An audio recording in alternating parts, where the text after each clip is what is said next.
നമ്മളിപ്പോൾ നിൽക്കുന്നത് കേരളത്തിലെ ഏറ്റവും പൊക്കം കൂടിയ രണ്ടാമത്തെ മീശപ്പള്ളി മല എന്ന് പറയുന്ന സ്ഥലത്താണ്.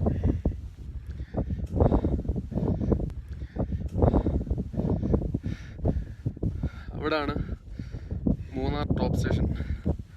മൂന്നാർ ടോപ്പ് സ്റ്റേഷനിൽ നിന്ന് കാണുന്ന മലയിലാണ് നമ്മളിപ്പോൾ നിൽക്കുന്നത്.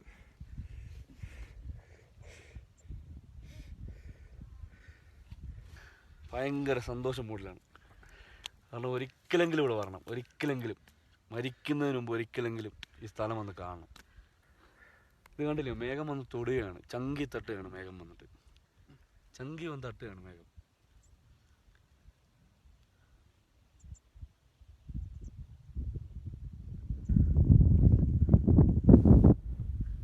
നമ്മൾ കാണുന്ന പോലെ അത്ര എളുപ്പമല്ല ഇതിനകത്ത് കയറുന്നത്.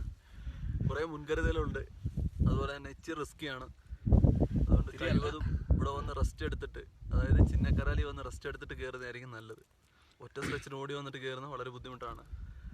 പിന്നെ നല്ലപോലെ വെള്ളം കരുതേണ്ടി വരും, ഫുഡ് കരുതേണ്ടി വരും, പിന്നെ ടോയ്ലറ്റ് ഫെസിലിറ്റി ഒന്നുമില്ല. അതുകൊണ്ട് അതെല്ലാം കഴിഞ്ഞിട്ട് വേണം രാവിലെ തന്നെ ഇറങ്ങണം. പറ്റുമെങ്കിൽ 4 മണിക്ക് ഇവിടുന്ന് പാസ് അലൗഡാണ്. 4 മണിക്ക് കയറി കഴിഞ്ഞാൽ കുറച്ചുകൂടെ നന്നായിരിക്കും. ഞങ്ങൾ ഇന്ന് ഇച്ചിരി ലേറ്റായിട്ടാണ് കയറിയിരിക്കുന്നത്. എന്നിരുന്നാലും സംഭവം പൊളിയാണ്. 4 മണിക്ക് കയറി കഴിഞ്ഞാൽ സൂര്യൻ ഉദിക്കുന്ന നല്ല വ്യൂ ആണ് കിട്ടുന്നത്. നമ്മൾ പല രീതിയിലുള്ള വ്യൂ കണ്ടിട്ടുണ്ട്. കടലിൻ്റെ സൈഡിൽ നിന്നും സൂര്യ ഉദിക്കുന്ന അസ്തമിക്കുന്ന എല്ലാം കാണുന്നുണ്ട്. ആനമുടി കഴിഞ്ഞാൽ കേരളത്തിലെ രണ്ടാമത്തെ ഹയസ്റ്റ് പോയിൻ്റാണിത്. നിങ്ങൾക്ക് ഇവിടെ നിന്നുള്ള വ്യൂ കാണാവുന്നതാണ്. Best of luck.